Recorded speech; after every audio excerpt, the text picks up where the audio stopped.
this is Kimberlea, and Yoga Snack is our bite-sized podcast where Robbie and I serve up nourishing discussions on yoga, astrology, nourishment, and mindset. We mix wisdom with personal experiences to serve up quick, insightful conversations that nourish your practice and add flavor to your daily life. Ready for a quick bite of wisdom? Let's dig in. I have a special guest today. I'm Kimberlea, and I'm excited to have my mom with me today. Robbie is busy baking up a storm for the holidays. I'm excited that his micro bakery is doing really well. And so my mom is here and she's standing in. So welcome, Mom. Thank you, Kim. Becky. It's a pleasure to be here. She was a little reluctant to come, but she's doing me a big favor. And my mom's been practicing yoga since, what did we decide? Probably about 18 years. You said about 20 for you. Yeah. Yeah. So she's been practicing for about 18 years. And she used to run, and I was always kind of getting after her about I was always hurt. Yeah, taking care of herself. She did a Yeah. marathon. She was running on a fractured tibia, right? Yeah. Like your tibia was fractured, and she's gonna run that marathon, and she did, which is amazing, in the dedication.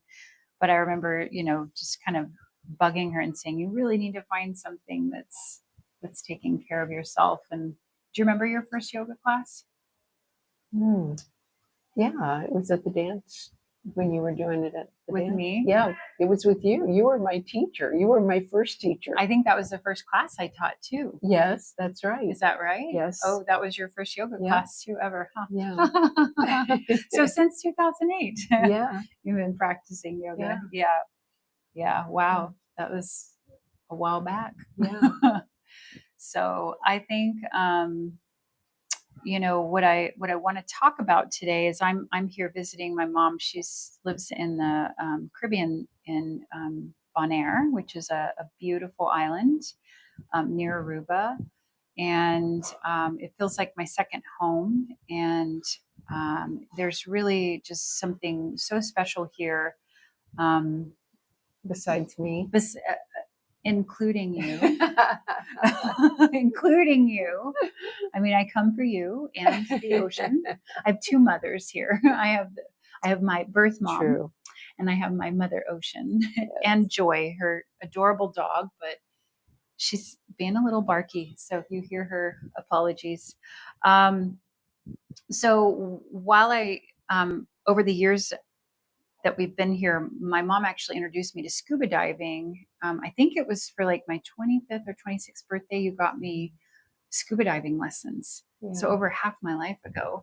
And then I got my scuba certification, and the first place aside from a reservoir that I got my certification was I dove here in Bonaire. That was my very first open water experience.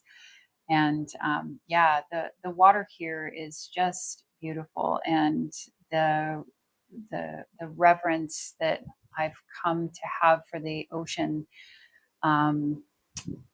it just stems from this space. And in my journey, there's always this correlation between what I'm doing every day or periodically, and the fact that I'm practicing yoga.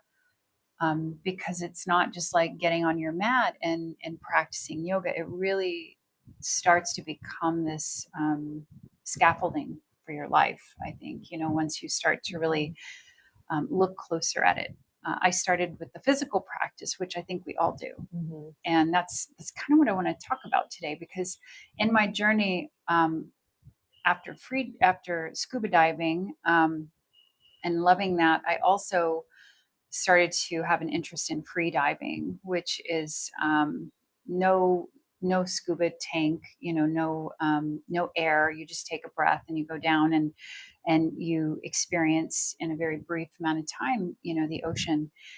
And free diving for me has been really, really linked closely to the yoga practice where I'm at now, because it's like, first of all, you have to remain calm, because if you freak out at depth, right? Like that's a really big deal. Like if you freak out, and to be able to control your breath, to control your mind, to stay focused, to be really present and intentional, but also to gauge as you're going down, like your safety. Because like my ear, if it won't clear, it's not worth rupturing my eardrum, Yeah. to get to a certain mark if I'm diving on a line.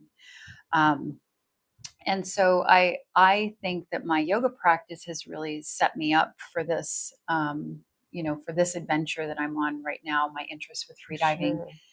And it's funny because it's like the opposite. 'Cause in yoga, we're like, breathe, just breathe, and even scuba diving, like you Mm-hmm. have that like path and that pattern of breathing, and there's like this really soothing rhythm to it. Well, the number one rule in scuba diving is don't hold your breath. Yeah. Breathe constantly. Yeah. And I think that's where we all have to start too, because Mm-hmm. there's so many people that hold their breath unconsciously, and there's a lot of like tension and unconscious patterns, and that word unconscious is what yoga is trying to remedy. It's Mm-hmm. trying to bring things to the surface, and so that you can look at them and go, oh, I hold my breath. Because the Yeah. first time I tried yoga, I didn't like it. I was right after Hunter was born, Yeah. and I could even do crow pose and stuff. And I'm like, what is this breathing thing? I hate this. I can Yeah. do this, but I'm going to hold my breath. And I didn't like it. I wasn't prepared for it. I thought it was just this like physicality. Mm-hmm. So, do you remember um, the first time you dove? Oh, I absolutely, Yeah. I do. Well, of course, I got my open water in a pool. I did the pool work, Okay. but then my first open water in my certification, I was in Grand Cayman, Mm. and I jumped in off of a boat, which I'd never even been on a boat before. Jumped off of a boat into this clear, beautiful, surreal world. Mm. And I remember I almost like I was in such awe that my instructor had to come up and tap me and go, "Are you okay? Are you okay?" And I was like, You're like stunned. "Yes, I'm okay. This is so cool." Yeah. Yeah. Yeah, yeah. Were you able to breathe? Yes, I don't remember. I'm sure Clearly I'm sure I did. yeah. Yeah. Because say more about like holding your breath underwater, why it's not okay when you're breathing compressed Well, you air. can get lung embolisms. Mhm. You can get overexpansion of the little alveoli in the lung, Mm. and overexpand them and even burst them Mhm. if you hold your breath. Yeah. Yeah. Yeah. And of course, if you don't, that's holding it in. If you breathe out and don't breathe in, of course, you Yeah. don't have oxygen for your brain. Yeah. Yeah. Well, and I think there's so much around breathing, even on the surface when we don't have to pay attention to our breath. I think our breath is such an important teacher, um, and our breath is directly, like the quality of our breath is directly linked to the quality of our mind. Mhm. So if our breath is erratic, our mind is probably erratic. You were talking about rescue diver training that you did, like looking for signs of anxiety and and Mhm. stuff like that. And like on the surface of things, when I'm in the surface of life, like I'm reading people like that Yeah. constantly, like not underwater, but on the surface, like I can tell people's nervous systems by the pattern of their breath, if their nose breathing, if their mouth breathing. And it's not like judgment, but it's just this observation into knowing maybe where to intervene or where you can help, or Mhm. even creating some compassion in space for people. But a lot of people don't realize, how important their breath is, and we're actually pretty poor breathers on the Mhm. surface of things. So Yeah. yeah. And I think for me, it took me a few years before I realized why I love to dive so much. And it was because you're down there with your breath. All you hear are your bubbles as you exhale. Mm-hmm. You hear your the regulator as you're pulling the air in from your tank, and you're hearing your bubbles as you go out, and it's really meditative. Mm-hmm. Yeah. Connecting with your breath like that. Yeah, it could definitely be Yeah. soothing. And a lot of people don't spend time, Yeah. doing that, and to have that rhythm and pattern and that simplicity. And then you're in the state of like hopefully awe when you're Mm-hmm. underneath the water, not Mm-hmm. terrorized, but like you're in a state of Yeah. awe. Because normally most of the issues are made up in our mind, like we're fearful. And I was really afraid of the water before I started scuba diving. Freaking Jaws. Yeah. That movie really fucked me up. Well, that's and most people are afraid to go scuba diving because they think a shark's going to come out and Yeah. grab them and eat them. Yeah. Or even an eel or Yeah. the barracuda from Nemo, like all of the stuff that we've kind of misunderstood. Yeah. And I mean, things can happen, like things can go wrong, but Mhm. it's more likely things are going to go wrong if you're driving a car, Yeah. above the ocean on Yeah. the street than underneath. Mhm. So, but what I wanted to kind of talk about today was how the yoga practice can be anywhere, and it can be everything, like scuba diving, like that can be a yoga practice, right? Because you're regulating your breath, you're in a state of awe, you're conscious, you're aware. It's almost, even for me, it's a spiritual experience when Yeah, I'm me under the too. water. Mhm. And but what I've noticed is that a lot of people are just slapping the word yoga on stuff where there isn't really intentionality. And so I did a free diving course while I was here, and or a checkout, kind of a checkout dive. And before we went out, the person that was in charge was like, we're going to do some yoga, and then we're going to meet at the dock. And he didn't know I was a yoga teacher, and I was like, oh, I'm a yoga teacher. And he left these two young girls who were going to instruct in charge. And I was like, and I just kind of, we were joking, and I just said, oh, I'm a yoga teacher, I'll be fine. And then their eyeballs got really big, they're like, oh no. And he's like, do you want to lead it? And I was like, no, it's nice to be the student sometimes, I'm fine. But we didn't practice yoga, we stretched. Yeah. And we stretched our body, which is appropriate before you go freediving, because stretching can alleviate tension in your ribs. And and we did some breathing. And I guess at some point I'm like, there's nothing wrong with stretching, we can just call it stretching, Mhm. and that's still really good for us. And it's really okay to call it stretching. Mhm. And it's okay to call it, deep, slow breathing with stretching. You know what I mean? Like that's Yeah. okay. And I was later on, I was trying to figure out how to like describe it and explain it. So free diving, just really quickly, it's a pretty, intentional adventure. Like Yeah. it's not for the faint of heart, I guess, Yeah. and there's some discipline to it for sure. And there's a little bit of rigor around it, and it's really about confronting yourself and your fears and all of these things. um, Whereas I find like snorkeling, even though that's still really scary for some people, it's more attainable. You don't need as many skills, you don't really Yeah. need to train for that.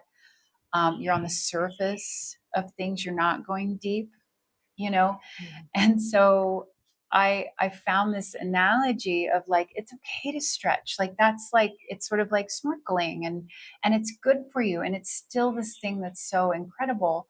But if we're going to call it yoga, I really feel like it's sort of like that thing with free diving. And I told Mhm. this guy I was diving with that analogy, and I was like, here's what I'm going to try to help you understand. Because when he's a dive instructor too, and he said he had to lead yoga one time in one of his training sessions for his people, And I was like, did you lead yoga or did you just stretch them? And it was a lighthearted conversation. And I'm never trying to like judge, but I'm just trying to bring people into this understanding. Like, this is actually a framework for your life. This isn't just showing up once a week and stretching, that there's really a lot of richness to this that's available to you if you look closely at it and you choose it. And so I told him, I said, I feel like what happens is we call stretching yoga now. Like anytime we're stretching, we're just saying we're doing yoga. And I said, but that's like saying that we're snorkeling when we're actually free diving, Yeah. or that snorkeling is free diving. Mm-hmm. And he was like, ouch. And I was like, yeah. And snorkeling is still an adventure for a lot of people. Yeah. It's not to like create this paradigm of like better or worse, but in order to free dive, you have to practice, you have to study, you have to have presence. Like there's a lot more that has to go into it in order to do that. And I don't mean like the physical practice of yoga. That's what I want to get really clear about. I don't mean like putting your legs behind your head and going into handstand. Right. Yeah. Right? Like that's not what I mean. It's like understanding that yoga could be your experience when you're scuba diving. Yoga could be and was my experience when I was free diving.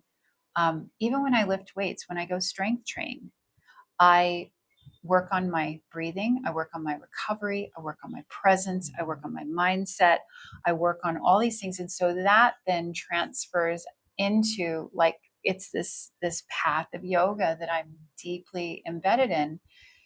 And it's not to take away from anyone else's experience, but it's for people to really understand like it's okay if it's just stretching.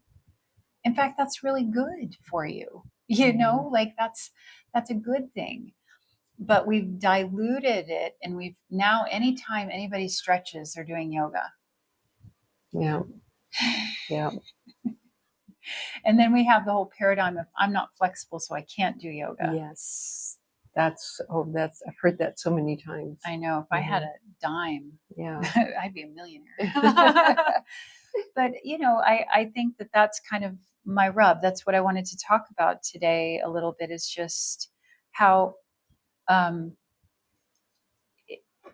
yoga can be everything, but yoga is not everything. Mm-hmm. It's the intention, or Yep. not just the intention. It's the practice of really trying to go deep inside your own being and connect. Mm. I never forget when I came out of the gym. I was going to a gym at a yoga class, and this man that I knew said, "Why do you do yoga? What do you get out of it?" Mm-hmm. And for me, it was the first time I truly connected my body, mind, and spirit. Mm. My mind wasn't out here somewhere. My mind was actually connected to my body. Yeah. And I knew what was going on inside and around my body. Yeah. Yeah. And our breath, even like that's the first thing we do in yoga is we connect to our breath. Mm-hmm. And even the word inspiration, spirit is in that. Yeah. And that ability to connect to this larger pulsation that's breathing you, and then to learn to move with that. And it's not all about being willful, but it's learning to be on that edge of life.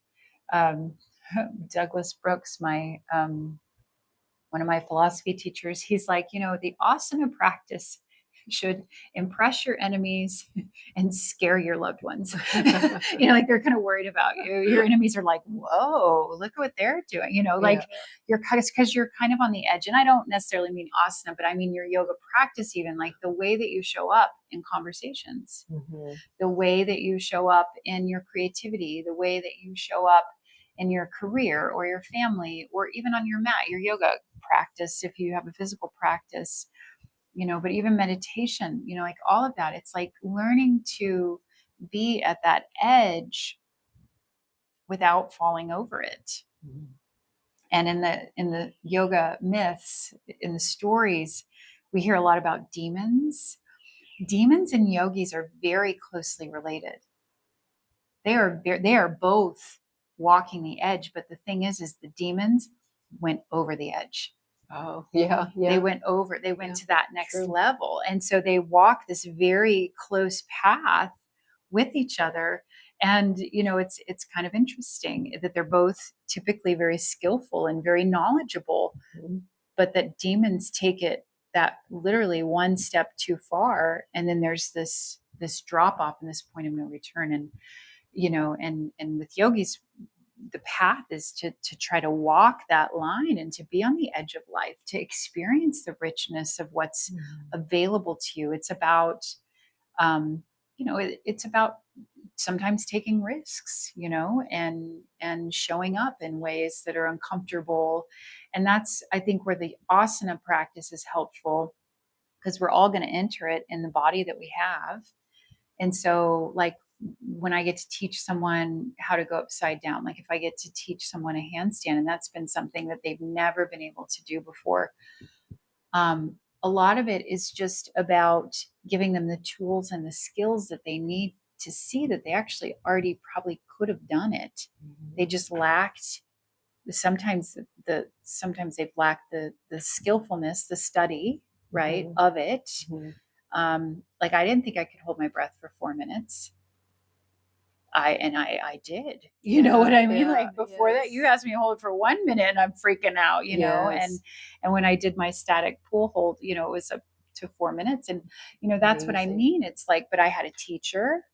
Mhm. I was being prepared. I was being coached through it. I was being, educated on, what's possible and things like that. And I think that's really what yoga is an invitation to. It's this studentship. It's a lifelong studentship. And it's okay if you're just stretching. Mhm. That's okay. Like, it's good for you. I'm never going to discourage that. I think we should all stretch, Yeah, but I don't think all stretching is yoga, and we don't have to call it that. It's okay to just say you're stretching, yeah. you know? I think our Western world kind of labeled that. It For labeled sure. it like that. Yeah, the pop culture Yeah, yeah. of yoga, which is kind of, I Where you always, get into uh, Zoom yoga or yeah, all those yeah, different takeoffs from yoga. That's yeah, not really yoga. yeah. Well, and it's hard because, like, there is an evolution that's required, right? Like, there is what we're doing now, even though I feel like I have a rich connection to more traditional yoga. I'm a white middle-aged woman. But I revere this practice. It's changed my life. I studied in India, um, but it's been innovated, Mhm. right? Like, there's been innovators inside of the practice, and some of those innovations, I think, still hold that essence more true and pure Mhm. than others, potentially. And that a lot of times we've just started to slap that label yoga because it's trendy and it's popular, or it's going to attract a certain crowd. And so it's really, I think, diluted the richness of what's I agree. possible Mhm. for someone who wants to practice and to be a student of yoga. So that was kind of my experience. I was like, oh, it's okay to call it stretching, and it's not to shame anyone around it. I don't mean that in a mean-spirited way. um, I can take any practice that I go to and make it my own. I don't practice it with people. I have a home practice, mostly, so that it's consistent. But I can take what I know into, whether it's someone else's yoga class that, I don't think I'd take goat yoga on purpose or something like that, but even if I go into it, I can still create my own yoga Mhm. inside of that situation. Right. um, I can also just go stretch.